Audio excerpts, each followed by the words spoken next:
How's it going, everybody? I'm Steve Ninja, and welcome. So I have a new Criterion haul, and this is coming. I'm filming this on Monday night, so I'm hoping on Tuesday we'll finally find out about the Criterion flash sale, because I have 3 titles from that I want to get, and then I'll do a separate video on that if it does happen. But I'm not going to take my chance here. I'm just going to go ahead and give these titles. I actually have 3 new titles, and actually the last 2 are used.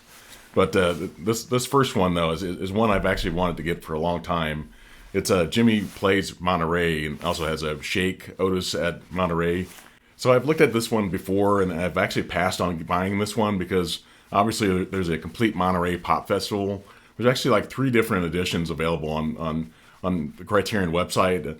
The complete this one's spine number 169, but the complete Monterey Pop Festival is 167, and they have another one. It's like Monterey Pop. It's like that's spine number 168.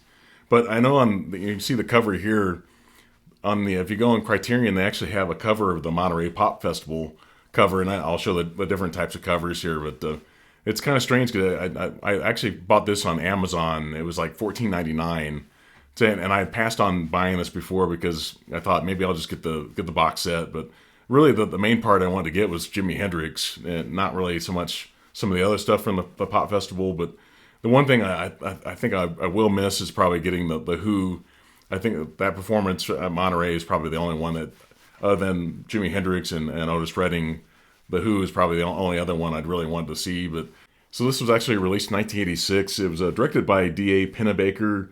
It looks like a Chris Hegedus.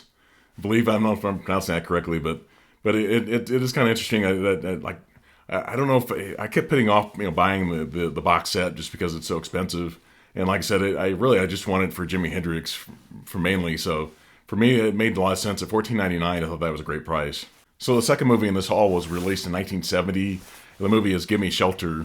This is a spine number 99. It's directed by David Maysles, or he may pronounce it Maysles, I believe. But it's featuring the Rolling Stones on their 1969 tour. And it shows the disaster that kind of happened at this concert. So this is filmed in San Francisco at the Altamont Speedway. And if you know the story here, the Rolling Stones hired the Hells Angels to do the security for the concert. And apparently, a lot of people didn't trust the police at the time. They thought that was a great idea. Apparently, they had hired the Hells Angels in London when they did their concert there. And apparently, the Hells Angels in London there's a big difference between them at the time in London versus what it was in America. And the whole thing, there's a big disaster happens here. It's really sad, and I don't want to spoil it so much. But I'm certainly a fan of the Rolling Stones, and so I definitely want to get this one. So I had to point out that actually all 5 of these were blind buys, and the third one here was one I'd wanted to see for quite a while. The movie is Crash, released in 1996. It's spine number 1059. Obviously, this is directed by David Cronenberg. And this movie is really wild. I was not expecting this, especially like the ending. It was madness, really. It's starring James Spader, Holly Hunter, as Deborah Unger. If you've seen The Game, she's actually the blonde-haired woman from that movie. And that movie was released a year after this one. That was in '97. This one's in '96, like I said. But this is wild. It's based on a book from J.G. Ballard. And it's basically kind of showcases like sex and violence kind of thing, and it's just these people that are just insane, kind of have like a fetish for car wrecks kind of thing. But yeah, this is wild. I was not expecting this one. So like I said, the last 2 movies I have here are both used. This fourth one I actually showed this once. If you've seen my video where I showed all my Criterions off, this one was actually included at that, and I've actually never included this in a haul video. So I thought I should do that now. But the movie is Straw Dogs. This was released in 1971. It's spine number 182. This is directed by the great Sam Peckinpah, which he was kind of known for doing like westerns and a lot of war movies and kind of stuff before this. But like in the 50s, 60s, probably before that, possibly. But this one's starring Dustin Hoffman. It has Susan George. Has Peter Vaughn. If you've ever seen Game of Thrones, he was like one of the older the Night's Watch kind of characters, and also has the late David Warner in it. So he was fairly young in this movie at the time. But this movie was extremely violent. I wasn't expecting that. And there's definitely one really uncomfortable scene in the movie that I think when for American audiences originally they kind of edited the movie that scene down a little bit, and this is actually like the original version of that. But this is crazy. I mean, as far as it takes place in England, and Dustin Hoffman's great in this. You know, it's more violence than I've ever seen him in before. So, but yeah, this is kind of shocking, really, to watch this one.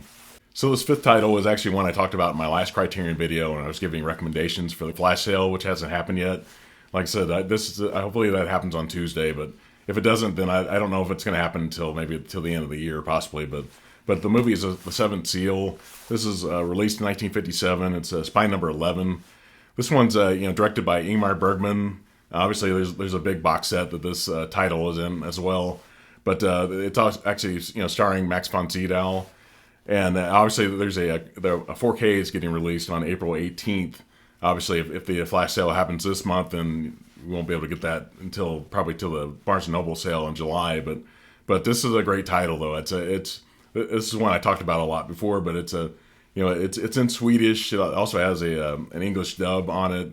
Obviously, I recommend people watch it in the original Swedish, but the English dub is considered to be one of the special features on it.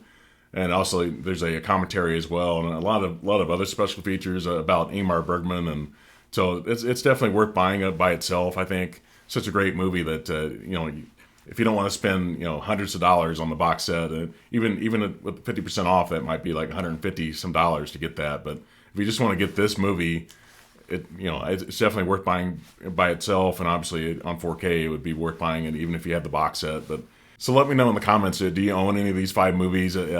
Obviously Crash is one I'm still kind of digesting a little bit. It's so weird and unexpected. It has kind of a little bit of the body horror kind of stuff that David Cronenberg's known for, but it's a little more mainstream, and a really odd movie. But I wouldn't say I hated it though. I'd say I liked it, but I don't know if I loved it or not.